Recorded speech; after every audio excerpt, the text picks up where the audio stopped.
Good morning, everyone. This is Jeffy Kennedy, author of fantasy romance and romantic fantasy. I'm here with my first cup of coffee.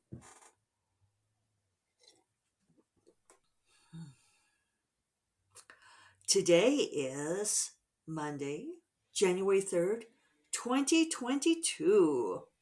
Starting a brand new year. Pretty exciting, isn't it? I'm excited. Um, yeah, I'm trying some different things. I actually did some words before I did the podcast this morning. I'm going to try to reverse a little bit. There are bunnies out front, you guys. Bunnies in the snow. Buns. I love that XKCD loves buns. So I put out birdseed over the weekend because we had big snow. You might, if you're on video, you might be able to tell that the light coming through the window is very white. It's because we're really snow covered. It's very beautiful. It was a good weekend that way, nice and I don't know, good cozy weekend.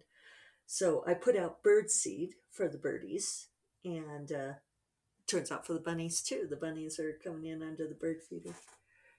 There's a big old flicker on the bird feeder right now, um, but all are welcome. So anyway, I got distracted by the bunnies, but they're cute. There's like three of them out there, and they're adorable. And that flicker is throwing birdseed all over. Very pretty bird. Anyway, so yeah, I decided that although I did on Friday get my 3,000 words, and I didn't think I was going to, I didn't think I felt like it, but I did eke it out. So I think I am getting back in the mode. But I decided, well, one thing I could probably do that's different, is once I started doing the podcast. I used to be really good about doing the podcast and not getting on social media to upload it until later. And then I kind of changed that up, mostly because my mother was nagging me to get it posted. So, Mom, writing has to come first. So I decided, well, if I do some words first and then upload, at least I will have gotten that part of my brain going. So, I mean, it wasn't spectacular this morning. I didn't wake up till 6.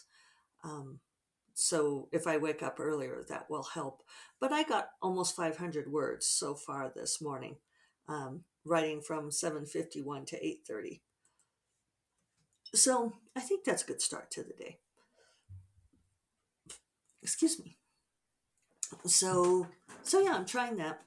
I did see some people talking about like New Year's resolutions and trying to do better and that sort of thing, and saying that like I saw, I don't know, a meme about it, someone posting a thing saying that they decided that saying that they were just as good, just fine the way they are, and doing their damn best was good enough. And, that they didn't need to be shamed into trying to do better than that. And, and it struck me because, I talked about this some last week, with tweaking the variables. It's not a matter of not being good enough as you are, and doing your damn best is wonderful, and I would hate for anybody to feel like that they are shamed into doing things differently than they are, or that they're um, not doing that already. But for me, I mean, at least the way I see life is that it's a process of constant improvement, of trying to do better. Maybe that's doing your damn best. But hopefully doing your damn best gets better over time. And that's, to me, that's just why we're here. Um, I I think that's that sort of gets into some of my own beliefs, but I think that's why we're um, corporeal, why we have bodies, and why we go through lives is to learn and grow and improve. Uh, but I don't think it should be to anyone else's standard. I think it should be according to what you want to do. Um, so I hope that by talking about this, I didn't send anyone into a shame spiral. Dorinda mentioned to me last week that she listened to the podcast where I talked about, um, you know, tweaking the variables and experimenting. And she said that she really resonated with the idea that if you don't meet a goal, it's not a personal failure. It's not like you failed and now you are a terrible person. It's just a metric. It means, okay, this goal didn't work for you, or this method of reaching the goal didn't work for you. So now you try something else. I think that it's just, this idea of shame, that we just load so much into it that doesn't need to be there. So, you know, everybody's doing their damn best, right? And that's what matters. It really is. So one thing I wanted to continue from Friday's podcast, I realized that I never finished my thought on when I'd said that I thought that there were a couple of reasons that people are much more likely to track sales than to track their own process. And I think that's because there is this overwhelmingly loud portion of the community who focuses on sales and marketing and teaching how to do ads and how to sell your books. Um, and the thing is the people who are driving that, the impetus behind that whole thing is these are the people who are marketers and who are looking for widgets to sell. They are big into internet marketing. They're big into the success thing. They're, huge into like using Facebook or Amazon to leverage yourself into a fortune. I think you guys know who these people are. I mean, my own husband has, like gotten into that, like he was selling stuff for Amazon, books and toys for Amazon for a while. And he was following some of these success people. And, it was all about, how you could get rich selling stuff through Amazon. Um, Bezos did it. Therefore, so can you. And so have all these other people. And there are people in the book writing and publishing community who are really into this, like, you know, write so many books and you can make this much money and you can become rich. And the interesting thing about a lot of those people is that they picked books as a thing that you could do, but they're coming at it from what is the product that I can use in order to make my fortune? And I know that there are people who come at it from this way because I've heard them talk about it. I heard a gal give a workshop at an RWA conference these many years ago, where she said that she decided that because romance sells well, that that's what she would do, was sell romance books. And so she learned how to write romance books, and she had this whole angle on it. And there are a lot of people doing that. A lot of them are not actually writing the books, right? We all know this. They are hiring ghostwriters to cobble together certain books that they think will sell well, and they throw them into Kindle Unlimited as rapidly as possible, where we all know that the standard is lower. And I do not mean that all of you who are writing for Kindle Unlimited are not writing good books, because many of you are writing wonderful books. But we do know, because we hear readers saying it, that they will read books on Kindle Unlimited for the hell of it. They'll read it for the rubbernecking. Someone sent me this book the other day. I don't even remember what it was now, but it was such a bizarre rubbernecky kind of thing. And it was total what the fuckery. And it's like, the person who sent it to me is like, why? Why would someone write or read this book? And it's like they're going for that segment of the Kindle Unlimited audience who will read it because it is an example of full what the fuck. And they're not going to they wouldn't buy it. They wouldn't go out and shell out 3 or 4 or 5 or $10 to read this book, but it's free. It's part of their subscription, and therefore, why the hell not? And then they can talk about it with their friends and make funny videos about it. And that's fine. It's nice to have good content to make funny TikTok videos about. But it's a different standard. It's a different reason for reading. Um, And so there's a lot of this kind of idea of, let me create a widget that I can put on Kindle Unlimited to generate page reads and therefore make a bunch of money. But they're not necessarily about the storytelling. So, and a lot of them are forever trying to manipulate Amazon. And so it's worth keeping in mind that even people who seem to be very nice and helpful and very successful, uh, if they are doing things like using the same formula over and over, uh, blatantly cashing in on a trend, it doesn't mean that they're not good writers or that they don't love storytelling, but they're approaching it from a different perspective. And so they are going to very much focus on tracking your ads, tracking your sales. And that's something that they can advise. It's where their priority is. And there aren't going to be that many people who encourage you to investigate your own creative process. And which is what I'm asking you to do. And I'm clearly not going to make millions of dollars doing that because nobody wants to hear that. But I have a couple of notes written here. I've been thinking about this, that there are a couple of approaches to, and I'm not one of those, binary people where there are two kinds of people who put people into two groups and those who don't. Um, but I do think that there are a couple of approaches to a writing career. And in biology and population dynamics, you learn about the N factor, the big N versus the little n. That there are ways of ensuring propagation of the species.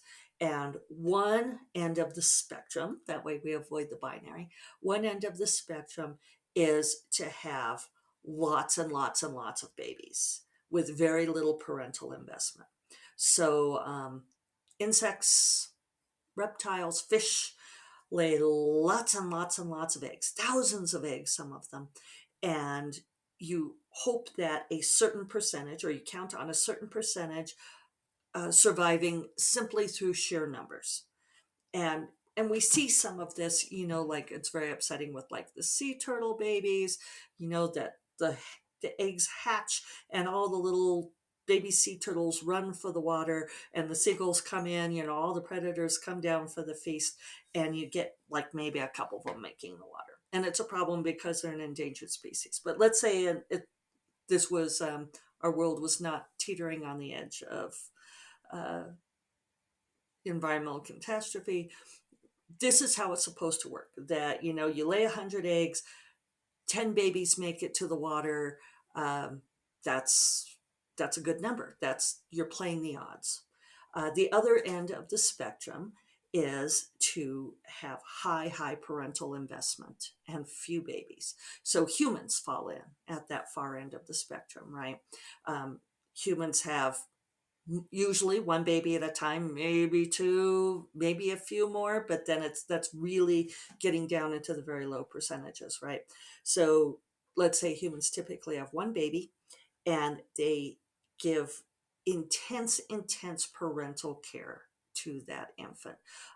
The infant is not able to uh, move on its own or feed itself. It's not going to be running down the beach for the water for quite a long time, right? Months and months at best. And even then, you need years of intense care.